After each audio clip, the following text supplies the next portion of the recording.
Okay, good morning, good morning, good morning people. For today's episode, ang pag-usapan po natin ay asparagus farming. So una-una, kikilalanin po natin ang asparagus kasi marami po sa atin ang hindi pa kilalang asparagus. Number 2, yung pong 5 dahilan bakit magandang mag-engage or magtanim ng asparagus. Number 3, yung paggawa po natin ng nursery na pag-aalagaan natin ng ating seedling. Number 4, yung pong seedling preparation hanggang tumubo po yung ating asparagus. At number 5 ay yung pong monitoring ng seedlings. So yun po. At ito po ay tuloy-tuloy natin gagawin na may mga follow-up video po ito pagkatapos ng episode na ito para makita po ninyo paano ba magtanim ng asparagus. Kasi po kagaya po nito, nag-umpisa rin po ako zero knowledge, pero nagawa ko naman po dahil yun nga po sa patuloy na pag-aaral. At ang kagandahan po nito, dahil beginner ako, kay beginner din, so makaka-relate po tayo sa isa't isa. So, hindi po ako eksperto, first time ko gagawin, pero malakas ang loob ko po na magagawa ko.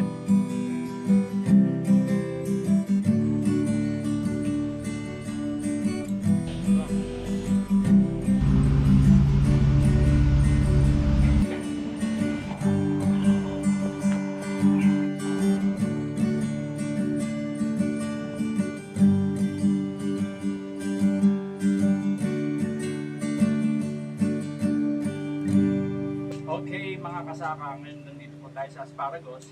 Siyempre, bago po natin umpisahan yan, ipapakilala ko po muna ang asparagus. Kasi po, ang asparagus po ay hindi po kilala. Ito po kasi ay matatagpuan lang sa mga supermarket. Hindi po ito available sa local market. At isineserve po ito sa mga 5-star hotel at saka mga high-end restaurant. Kaya po marami po sa ating mga kababayan ang hindi pa kilala ang asparagus. So ano po ba ang asparagus? Ang asparagus po ay isang uri po ng gulay na masustansya at mayaman sa mga bitamina. Kagaya po ng vitamin K na nagpapalusog po sa ating mga buto, pampatibay ng buto.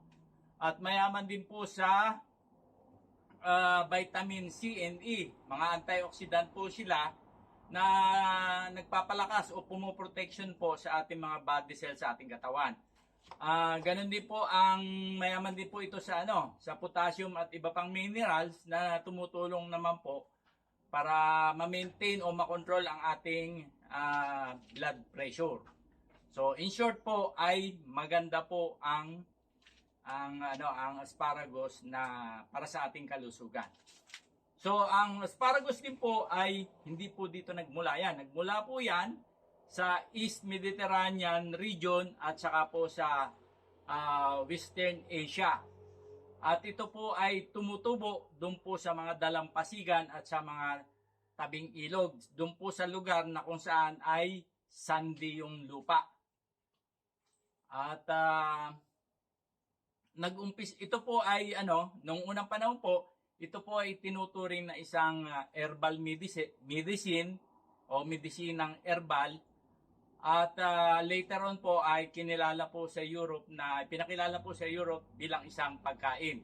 At itinuturing po itong pagkain ng mga mayayaman noong araw, noong pagkain po ng mga hari at ng royal family.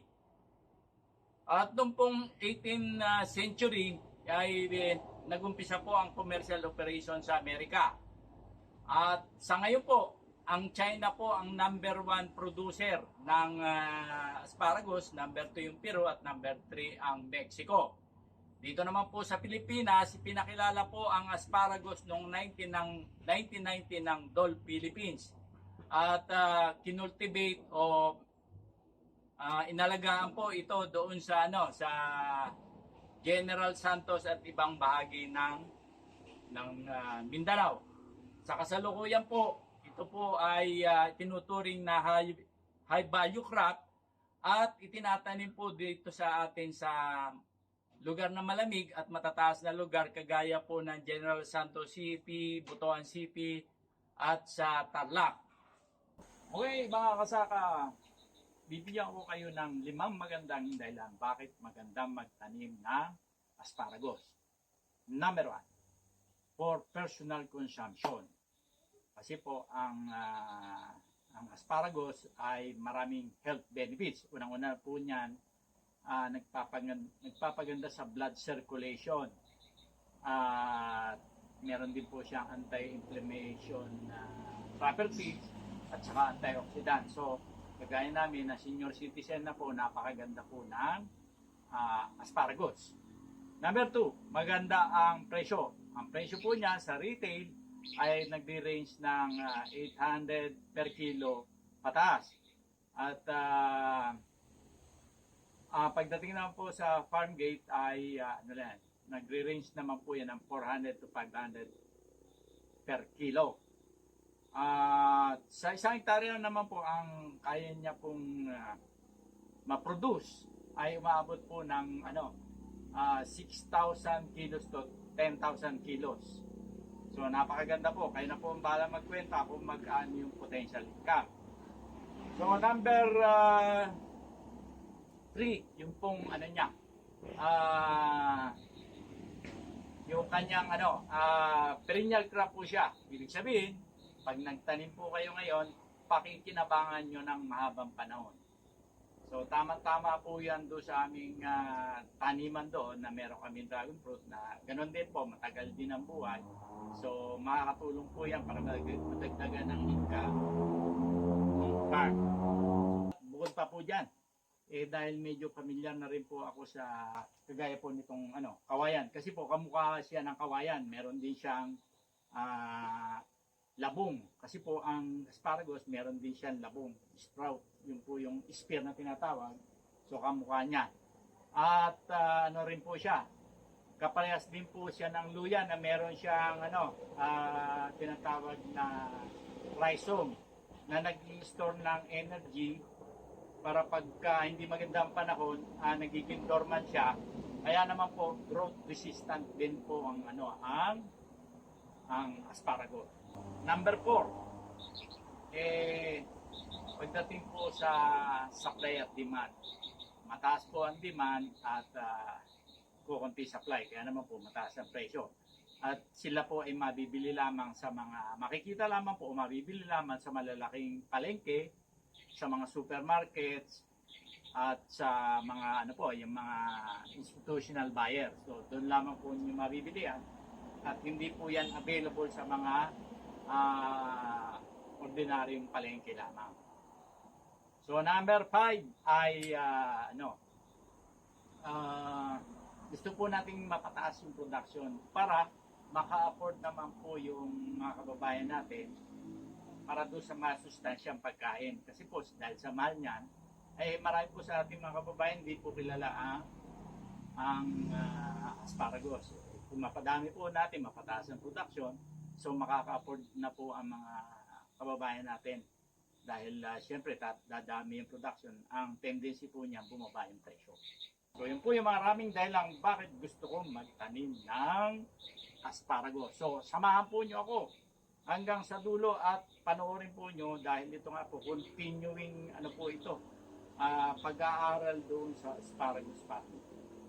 Sa umagang ito ay ang ibabahagi ko naman ay ang pagtatanim ng asparagus Atticus F1. At salamat nga po pala sa DA. Ayan po, bigay po nila ito. At isinusulong nga po nila yung pagtatanim ng asparagus kasi isa po ito sa high budget crop. At nakakatuwa naman po dahil binigay nila libre 500 seedlings po ito.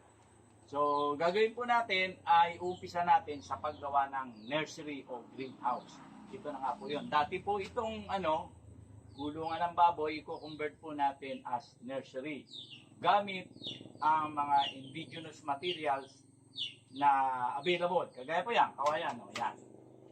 Tapos ito po, dati ko nang ginamit din sa pag-alaga ng rabbit. So sayang naman, hindi nagagamit. So gagamitin ko na rin po dito. At galing po sa, again, thank you po sa DA. Magbibigay po ng net. Ayan. At ang tray. So lahat po ito guys sa DA. Maraming salamat po sa grupo ni Ma'am Janice Pajardo. At malaking bagay po ito para sa amin. At nais ko nga ho palang yan. Pasalamatan din ang DA ng Lokban.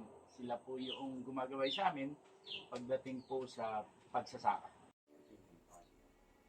Okay mga kasaka, ito na po yung bini ng asparagus na atikos na binabad natin sa tubig for 8 hours. At ang susunod po natin ay babalutin natin sa damit o sa towel para ma-maintain po yung moist at para siya ay tumubo. Na po yung bini ng asparagus, na po natin, tatakpan na siya. Ayan, okay.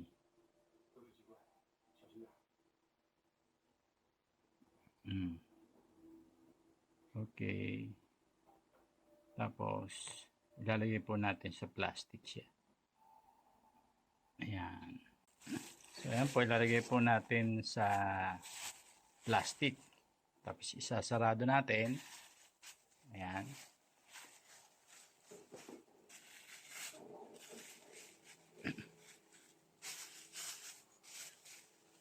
Tapos ilalagay po natin sa cool, dry place. Tapos hindi po nasisikatan ng araw. Tapos after 3 to 5 days, titingnan po natin kung ano na ang nangyari sa kanya.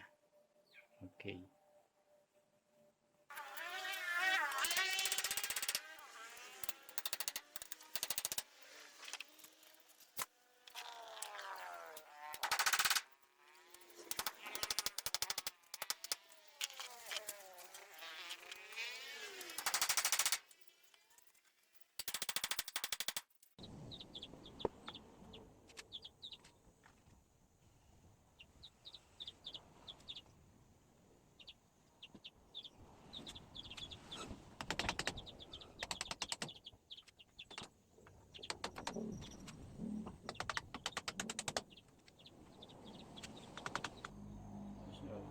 Okay, ito na po yung itsura ng ating greenhouse. Pero hindi po muna natin isasarado kasi naumpisa na po namin yung paglalagay ng screen. Hindi ko po muna ikukulong kasi masyadong makakaabala sa pagsisidling. Kaya mamaya ko na po ikukumpletuhin yan. Ang gagawin ko po ngayon, magsisidling na kasi na lang po ito, isasarado na lang. Lalagyan na lang ng screen. So baka po langawin o lamukin yung ating asparagus, mahal. Kaya kailangan po nating proteksyonan laban sa mga mapinsalang insekto. Pero ang real purpose po nito ay huwag mapasok ng mga manok. Kasi po marami po dito mga native na manok. Sisirain po, kaya po yan nilalagyan ng net. Okay mga kasaka, ito po yung mga potting mix o soil feed yung nagagamitin natin. So unahin po natin itong loam soil. Ayan, ito po yung loam soil. Ayan, loam soil. Ayan. Tapos ito naman po yung vermicast na galing po sa BA. Galing din po ito ng BA. May plastic pa. Kaya lang, mukhang matagal nang na-stock kasi tumigas. Ayan. Bubo, pero maitim naman ang kulay niya. Tapos, ito naman po yung coco peat. Ayan. At, ito naman po yung vermicast na galing dito sa amin. So, ang gagawin ko po, hatiin ko yung seedling, yung seeds. At para makita ko po kung alin ang mas okay. So, ang ratio po is 50%, 1:1:1. So, 1:1:1. Ngayon, yung isang mixture, isa po nitong galing dito sa akin na vermicast, coco peat, saka ito pong soil. So, DIY, sprinkler. Ang dilig. Ito po yung Aticos. Ayan. Buksan po natin. Ito, pinatubo ko na po ito. Bali, ano po ito? Pang 7 days na ngayon. Kasi 9 ko nung itinanim. Pinatubo. So, ito na po yung tsura niya. Pakita ko lang po sa inyo. Na talagang tumubo na. Ayan o. Kaya, ililipat ko na po. Ayan o. Ayan po yun. Ayan o. Talagang tubo na. So, ready for ano na po talaga ito. Sowing. So, ayan. Maganda naman po yung bini. Kasi nga, tumutubo. 2 years ago, nagtry po ako. Bumili ako sa online. Hindi po tumubo. Mabuti nga po at nag-offer ang DA ng Lokban na meron ngang ganito. Ginarab ko na agad. At yun naman. Kitang-kita naman. Tutubo talaga. Kailangan na lang alagaan. Okay. Tapos, ito pong tray. Ayan po, tray na galing sa DA. Ang number of holes, 104 per tray. 5 po ito ibinigay. Ayan. So, tama-tama doon sa 500. Ito po yung unang potting mix na gagawin natin. Ayan. Hanggang dito lang po ang gagawin natin na, na sukat. Ito po ay yung vermicast galing sa DA. Ayan. Ito naman po yung coco peat.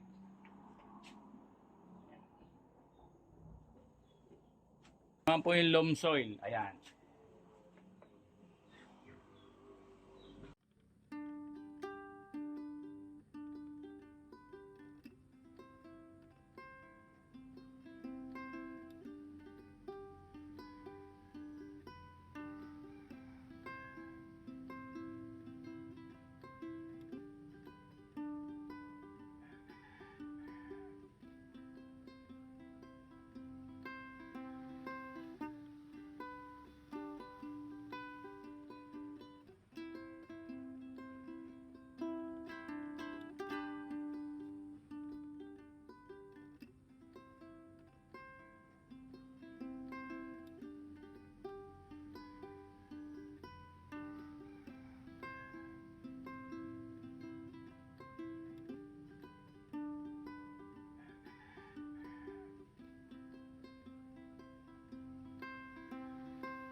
Okay, lalagyan na po natin ng butas sa paglalagyan ng ng seedling. So ayan lang po, ganyan lang. Mababaw lang po, mga half inch siguro, pwede na. Ayan, oh. Dali.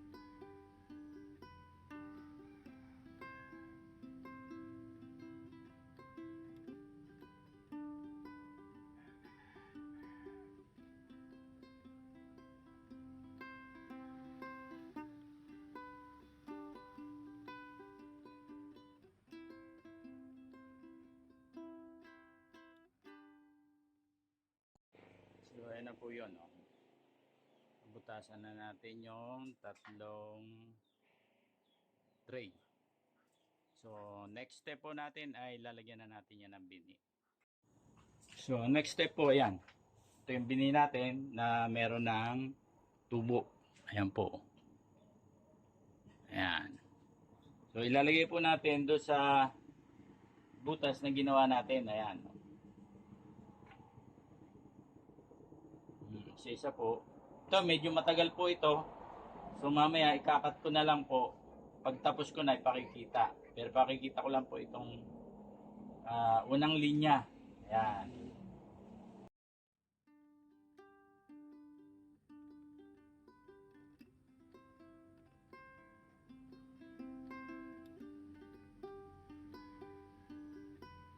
So, ito na po yan. Oh. Yan. So, ang susunod po, next step po, itatabunan na natin yan. Yan.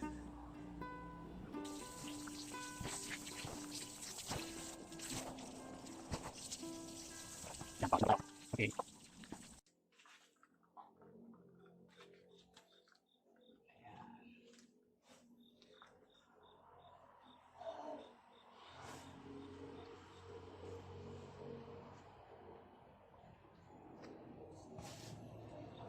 Tapos mamaya, didiligan.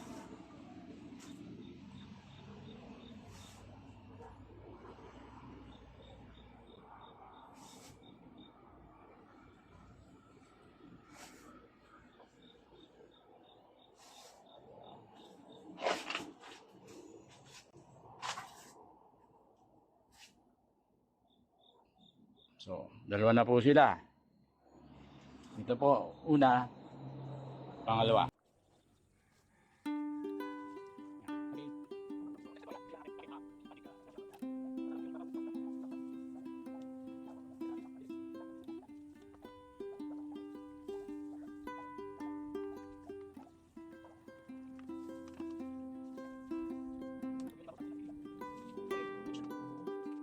Okay, ito naman po yung pangalawang mixture natin. Ayan. Kaya sinabi ko kanina, gagamitin naman natin itong vermicast na galing dito sa akin. Na-produce kong vermicast. Yan. Yan. Nakita nyo, may bulate pa. Ayan, Coco Peat. And loam soil.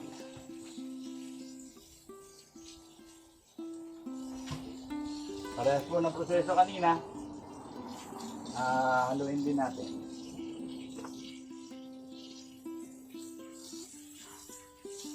Ayan po mga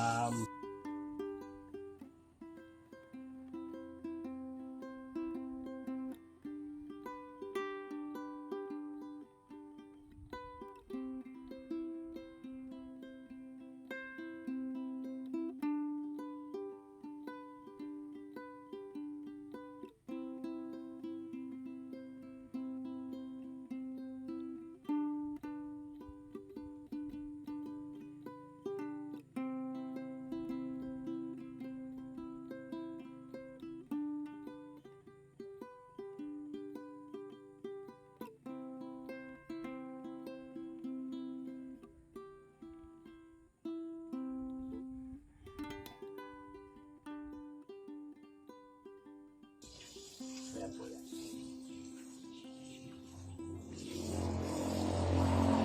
Ngayon, ibang technique naman po sa pagbubutas. Pag gusto nyo mabilisan, ganyan lang. Ayan. Tatapat lang. Tapos, steam in. Ayan. Gusto nyo mabilis.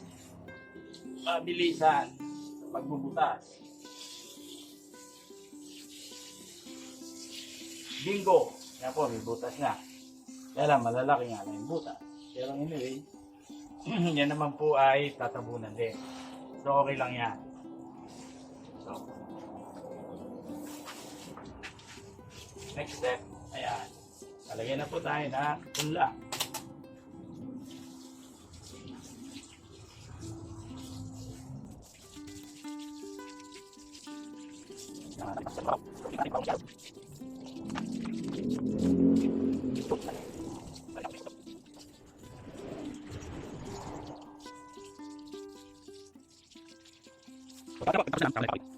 Yung dalawa.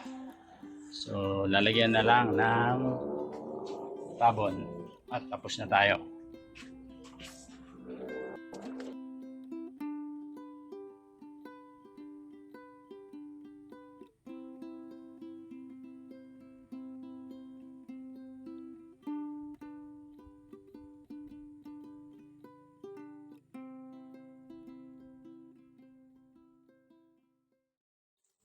Yan, iligin na lang po. Tapos tatakpan ko na lang po ito. Ayan, tapos na. Nakatapos din tayo sa seedling. ng asparagus. Sana po Lord ay tumubo lahat. Yan.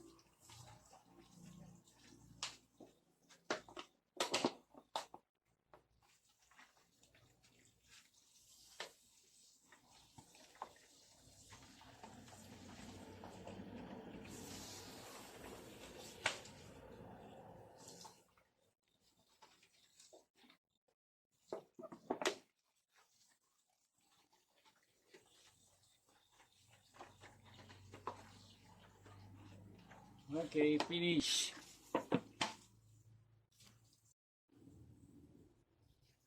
Okay, tatakpan lang po natin ang daon ng saging. Ayan. Para hindi agad matuyo. Ilupat.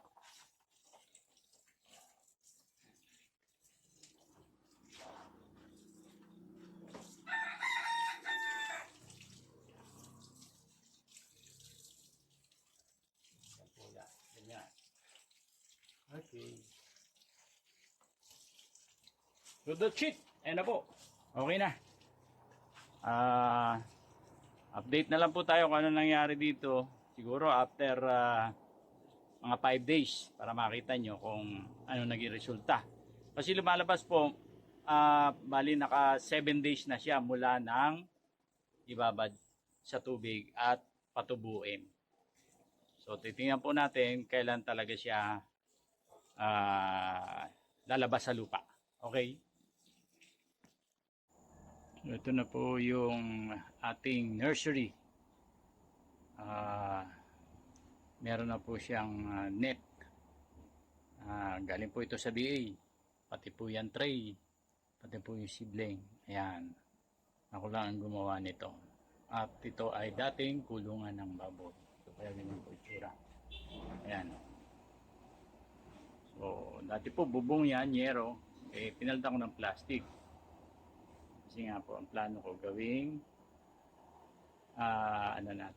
nursery.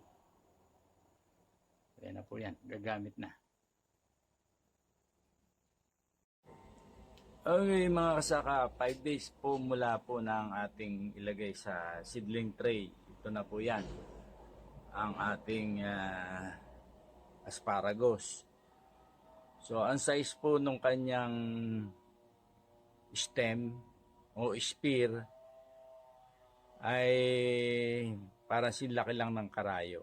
Ayan. Ayan po.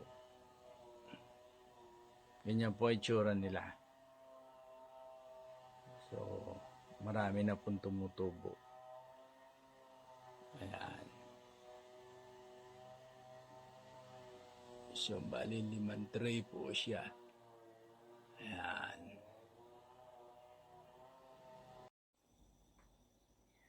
Mga kasaka, ito na po yung ating asparagus. Bali ito po ay 7 days mula nang ilipat natin dito sa seedling tray. Ayan po, kanya nakalaki siya. At ang height niya nasa 3 to 4 inches na po yung pinakamataas. Ayan. So tumubo na rin po yung pipino na tatanim natin. So yan po yung ipapalit natin, yung asparagus pagkatapos po ng pipino. So mapapamiliarize na po yung mga halaman sa bawat isa dahil yan pinagsama ko. Ayan. Japanese cucumber po yan. Ito po yung close-up shot ng asparagus. Makita nyo po may mga dahon na ayan. Ayan. Lumalaki na siya. Pero maghintay pa po ako siguro ng mga 2 weeks at ililipat ko na po sa seedling bag naman para may sapat na lupa at para lumaki yung dumami na yung ugat. Kasi dito po dahil maliit siya seedling tray, limited ang space na para siya ay lumago at makakuha ng sustansya. ng nutrients. Kaya ililipat ko po para sa hardening na rin in preparation po para sa transplanting sa field. Okay mga kasaka, ito na po yung ating asparagus na isinidling natin.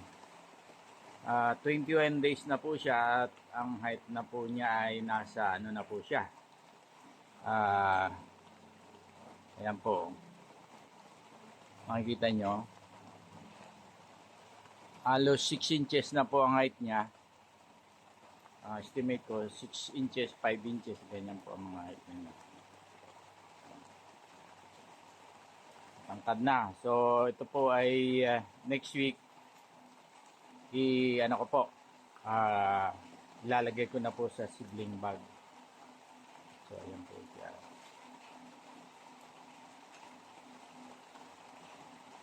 Ayan. Ready na siya. So, abangan po niyo sa susunod na episode ko dahil yun po, paglilipat na hanggang sa maitanim ko sa bali, po yun. 2 weeks, pero hatiin ko rin po ito, itatry ko na magtanim sa ng direkta galing sa tray at yung iba po ay sa seedling bag. So dahil nga po nag-aaral tayo, tingnan natin kung alin yung mas madaling paraan para makapagpalago tayo po ng asparagus. Pero so far, okay naman po, maganda naman po yung natin, nakikita natin. Sana tuloy-tuloy na po itong ating ginagawa. Okay. Okay kasaka, po natin, bubudburan po natin ang wood ash. Ayan. Para sa calcium.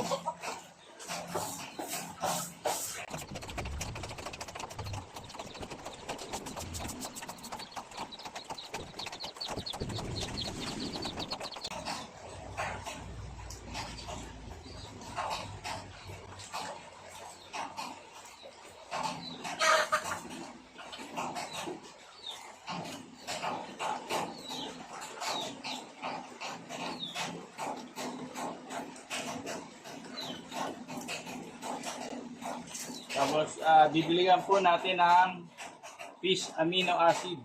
Ayan.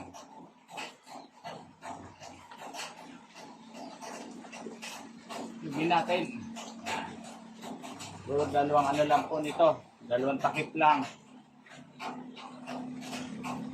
Ayan po yan, Fish amino acid.